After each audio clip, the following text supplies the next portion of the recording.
Hi friends, welcome to Zeenath's world. இன்றைக்கி நம்ம சேனலில் நம்ம பண்ண போகிற ரெசிபி ரொம்ப ஸ்பெஷலான ரோட்டுக்கடை பட்டாணி சுண்டல் தான் நம்ம பண்ண போகிறோம். இப்போ அதை எப்படி பண்ணுறதுன்னு பார்க்கலாம். நான் நைட்டே இந்த பட்டாணியை நல்லா ஊற வச்சுட்டேன். இப்போ நம்ம அதை ஊற வச்ச அந்த தண்ணியோடையே நம்ம குக்கரில் போட்டு ஒரு 7-8 விசில் வைக்க போகிறோம். 7-8 விசில் வச்சோன்னா கரெக்டாக வெந்துடும். இப்போ நம்ம பார்க்கலாம். இது பாருங்கள், சூப்பராக வெந்துருச்சு. இப்போ இது ஓரமாக ஒரு சைடு அப்படியே வச்சிடலாம்.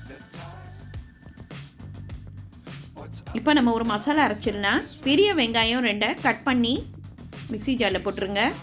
அது கூடவே 2 தக்காளியை நம்ம கட் பண்ணி போட்டுக்கலாம். காரத்துக்கு 2 பச்சை மிளகா. இப்போ இதை நம்ம நல்லா நைஸாக அரைச்சி எடுத்துருவோம்.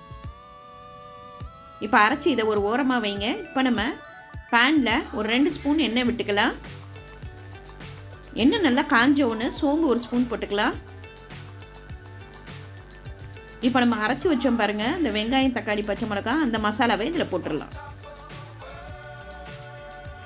இது கூடவே இஞ்சி பூண்டு பேஸ்ட் 1 ஸ்பூன் போட்டுக்கலாம். உப்பு தேவையான அளவு. இப்போது இந்த தக்காளி வெங்காயத்தோட பச்சை வாசனை போகிற வரைக்கும் இதை நம்ம நல்லா வதக்க போகிறோம்.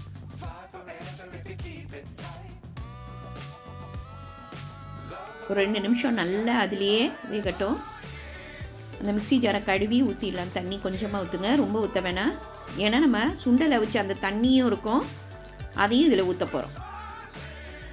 இப்போ பச்சை வாசனை போகிற வரைக்கும் நல்லா ஒதுக்கி வச்சாச்சு. இப்போ நம்ம அதில் 1 ஸ்பூன் சாம்பார் பவுடரும் 1 ஸ்பூன் கரம் மசாலாவும் போட போகிறோம். இந்த 2 மசாலா தான் இதுக்கு போட போகிறோம். இப்போ மசாலா வாசனையும் போகிற வரைக்கும் நல்லா வதக்கிடலாம். இப்போ நல்லா சலசலன்னு கொதிக்க ஆரம்பிச்சிருச்சு பாருங்கள். இந்த டைமில் நம்ம அந்த சுண்டல் வேக வச்ச தண்ணி இருக்குது பாருங்கள், அதை கொஞ்சம் இதில் ஊற்றிடலாம். அதுதான் இதுக்கு சூப்பர் டேஸ்ட்டு கொடுக்கும். மெயினான ஒரு இன்க்ரீடியண்ட் இருக்குது இதுக்கு, அதுதான் 1 ஸ்பூன் சர்க்கரை. ஸ்வீட்டு கலந்த காரமாக இருக்கும். அதுதான் இந்த ரோட்டு கடையில் இந்த சுண்டலோட ஸ்பெஷாலிட்டியே, அது டேஸ்ட்டு. இப்போ நல்லா சலசலன்னு கொதிக்க ஆரம்பிச்சிருச்சு பாருங்கள். இப்போ நம்ம அந்த வேக வச்சு அந்த சுண்டலை இதில் ஊற்றிடலாம். 10 நிமிஷத்தில் இந்த ரோட்டுக்கடை பட்டாணி சுண்டல் பண்ணிடலாம். ரொம்ப டேஸ்ட்டாக இருக்கும்.